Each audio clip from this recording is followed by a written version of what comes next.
Hello everyone and welcome back to my channel. As you can see here, I have quite a few books next to me, which is a good sign because the one thing that these books have in common is that they are all rated 5 stars by me. I did this video last year, I think it was around March 2023, where I basically went through every single book that I'd rated 5 star. And that's been over a year since that video, and I have apparently accumulated a load more. I'm obviously not going to go through the ones that I went through in that video, but we do have some more on our radar right now. I am just going to start off this video by saying that obviously everyone's taste is different. What I rate 5 stars, you will not rate 5 stars, and vice versa. We are not going to have the exact same taste, so please take that as you will and bear that in mind. If you didn't like any of these books or you don't think you'll like these books, then that's completely up to you, but these are books that I have either found a good connection to, that have made me feel these emotions, and just books that I got this 5-star feeling from. And just before we get into it, I just want to say that these books are in no particular order. I'm not going to go through from worst to best or anything like that. I'm literally just going to be grabbing them and speaking you through them. Let's get going. The first book for today's video is The Naturals by Jennifer Lynn Barnes. Now, this is a YA mystery thriller series. Some of my all-time favourite 6-star reads are mystery thrillers, specifically YA as well. I think, personally, I really do get on and really do enjoy YA thrillers. So when I read this one, I instantly knew that I was going to like it. I wasn't expecting it to be necessarily a 5-star, but I definitely had high hopes for it, and it absolutely delivered. I devoured this book probably within like 2 sittings. I honestly could not get enough of it and read it really fast. So I'm very happy with this and rated this one instantly a 5-star. There was no doubt about it. And I have since read the next 2 in the series. Those ones were 4.75 and a 4.5. So not quite up there with the 5 stars, but still very good ratings. So if you haven't read this, take this as your sign to read this book. The next one is a fairly recent, it's my most recent 5-star, and I read it in my BookTuber Bestie Picks My Books to Read video, which is essentially where Ellen picked the books that I read for a week, and that is The Right Move by Liz Tomford. Now, I again had such high hopes for this because of the basketball player situation. Basketball romances are always very high up on my anticipated reads list and on my TBR, so I instantly knew that it was going to be a book I liked. I just didn't know how much I was going to like it. However, this was a 5-star prediction. Everyone that I heard that read this loved it, and they're like infinity stars, 6 stars, 5 stars. Like, I don't think I've ever seen this book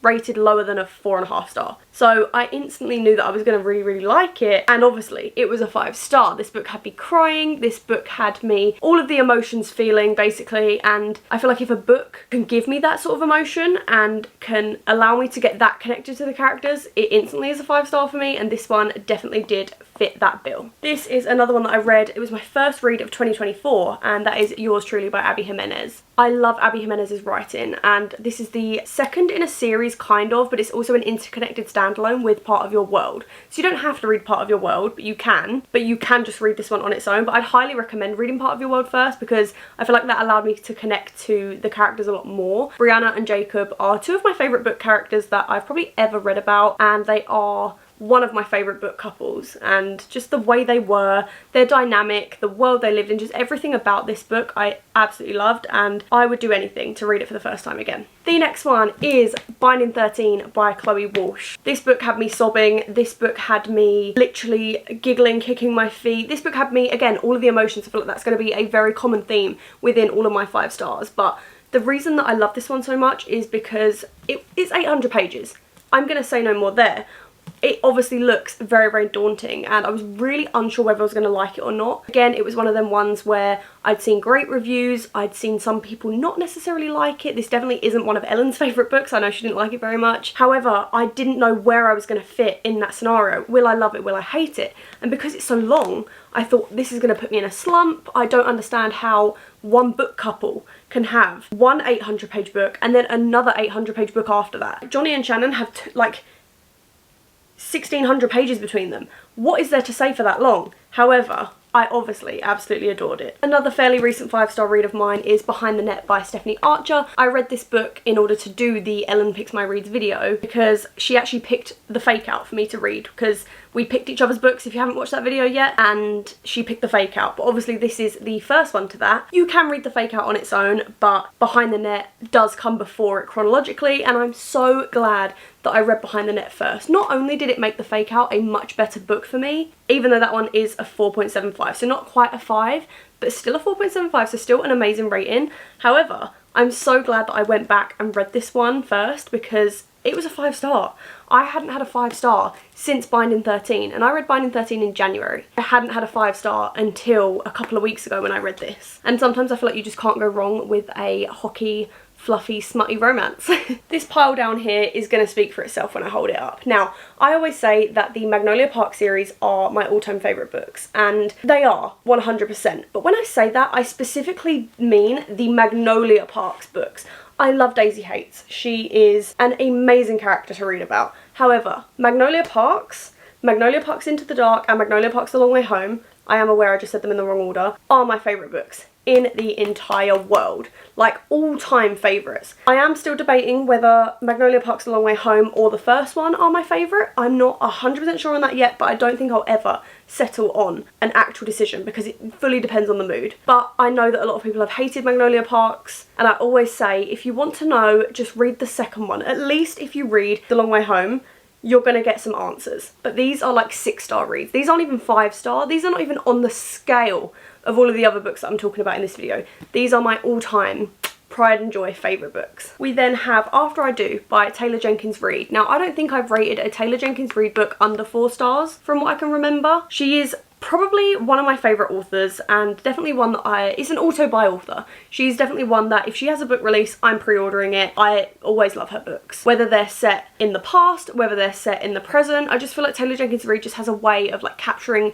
the exact time she's writing about. She has great storytelling, like just the way she tells her stories is just, I don't even have words. The 7 Husbands of Evelyn Hugo, which I spoke about in my last 5-star read video, is actually a 6-star read of mine, and I do want to reread it soon, but I'm just a bit scared because it is one of my all-time favourite books ever. But this one was a pleasant surprise for me because I wasn't expecting to like it that much. I feel like it's one of her more niche books. I feel like it's definitely one that doesn't get spoken about as much compared to Malibu Rising, compared to Evelyn Hugo, compared to Carrie Soto. This is definitely one, and the other one, Forever Interrupted, that don't get spoken about as much. So I didn't really have many thoughts or opinions as to what it was going to be, and like going into it how I was going to feel. Considering I love the other one so much, I had like a little bit of hope that it would be good, but obviously I wasn't expecting that 5-star because I thought surely more people should be talking about this. But I loved it. It was a 5-star. The next pile that we're going to speak about is the Shatter Me series. So I briefly mentioned this series in my previous 5-star video because I mentioned Ignite Me, because at that point that was the only book that I'd rated from this series a 5-star. When we're getting technical here, I did only rate Ignite Me and the last one, Believe Me, which I don't have the physical copy of, a 5-star. However, the entire series as a whole for me is a 5-star. It's a 5-star series, just like Magnolia Parks, for example. So this definitely does deserve a mention. I feel like a lot of people are scared to get into it because it just seems so confusing. It seems like there's loads of novellas everywhere. It's a lot to look at and you think it's a little bit daunting, but it's a YA dystopian, kind of Hunger Games vibes in a sense of writing and genre, not necessarily plot, I don't know, but this is your sign. If you are debating whether to get into this series or if it's been sat on your physical TBR, do it. The next one is Heartstopper, specifically Volume 1, because I just loved Volume 1 so much, but again, the whole series, if we are slapping the 5 stars and putting ratings on everything, I don't know what possessed me to love this one so much. I just love the cutesiness. I've obviously seen the TV programme go around. I'd seen Nick and Charlie as characters a little bit, but I hadn't watched the TV show. I hadn't thought anything of it. I wasn't even sure if I was going to like this, to be honest with you. And then one day I just randomly got in the mood to read it. I'd heard great reviews, and to be honest, I don't see why you shouldn't like this. When I look at all the little graphic novels and I look at all the specific images and the thought that goes behind it and everything like that, I don't see why someone wouldn't like this. I will say, I did just say like how cutesy and stuff it was. It does get darker as the series goes on. For example, there's talks of eating disorders, mental health issues, finding your sexuality. Like, there's definitely bits in it that not everyone's going to enjoy or that might trigger some people. So definitely consider that if you're going into reading these books. However, I really enjoyed them, and I also want to do a Heartstopper reread. By the time this video goes up, I may have already done my Heartstopper reread, so there you go. This next one is another one from June last year, so it was after I'd filmed the previous 5-star video, and that is Archer's Voice by Mia Sheridan. I read this one. This is a little bit weird because I read this one in my booktubers pick my reads video, and this was Alexa Ray's pick for me. She picked Archer's Voice because it's one of her favourite books ever. Originally, I rated it a 4.75, and I'm one of them people that I'm like, if it's a 5-star, I would know. If there's a 5-star, there's no doubt about it. However, for about a month after, and even to this day, there has not been a day that goes by that I haven't thought about this book in one way or another. Even if I don't think about the plot, I just picture the cover in my mind, or I just picture the little town, and I just picture the vibes of the book. Part of me is like, if I loved it so much, why did I rate it a 4.75? Which is still a great rating, but still. So I have now since upped this to a 5-star read. Now we have another pile here, which is the Chestnut Springs series. Obviously, there is a reoccurring theme because I literally have the Chestnut Springs series on my t-shirt. So we already knew that this would be featured at some point in this video because I love it so much. Specifically, I rated Flawless, Heartless, and Hopeless 5 stars. However, this is another example where the entire series is a 5-star series for me. There is no doubt about it. These are some of my all-time favourite books, and I'm really, really sad that it's over. I obviously read Wild Love by Elsie Silver this year, which I did enjoy, but I don't think it hit the same as Chestnut Springs. However, I do still have an entire series, which is the Gold Rush Ranch series, to read by Elsie Silver, so I'm excited to get into that. But I adore these books. They are cowboy romances. If you haven't read them and you want to, take this as your sign. They are so good and so easy to get into. You get attached to the characters, there's found family, like there's just so much to like, and there's not much to not like. Like, what's not to love about this? This next one is a little bit controversial because so many people hate it, and at the time that I read this, which was May last year, I loved this book. But now I'm not actually too sure if I would rate it the same thing if I read it again.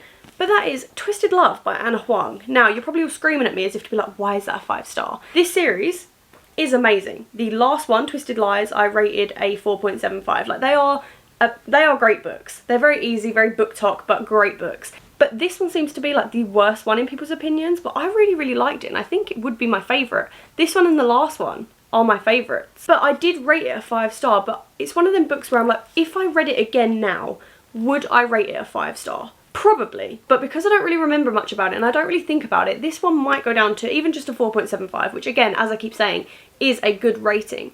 But I don't know where this one stands or whether I would actually consider it because it's not on the same level as Chestnut Springs. It's not on the same level as Magnolia Parks, for example, but I still really, really enjoyed it. And to be fair, I didn't enjoy it because of the plot. I simply enjoyed it because of how invested into the story I was. I read this one in a matter of days. It was because I was filming my 200 pages a day for a week video, but still, I still would have devoured it if I wasn't filming for that video. I do believe this is our last one, but we do have 1,000 Boy Kisses by Tilly Cole. I've obviously heard many, many mixed things about this book. Some people love it, some people think that it made them absolutely sob, me being one of them, and some people didn't really like it. It is YA, so it's definitely not everyone's cup of tea. And it was a 5-star. Again, anything that can get that amount of emotion out of me is a 5-star. But that is everything for my updated 5-star. Hopefully, we'll be making another one of these videos even sooner because hopefully we're going to have a lot more 5-stars along the way. 5 stars to me are just those books that get you in your feels, that most of the time require no brain power when reading. Like, I love just an easy, fluffy, smutty romance because you just don't need to think about too much. 5-star doesn't mean complicated to me, it just means that I've had a great time while reading it. So obviously the books in this video, they're not masterpieces, they're not classics, they're not anything too crazy, they are very much book talk, and I can appreciate that. But it's because I had the best time while reading them, and they're some of my obviously all-time favourite books. But if you did enjoy this video, give it a thumbs up, comment down below your most recent 5-star read and why you liked it, without spoilers, and I will hopefully see you in my next one. Love you guys lots. Bye!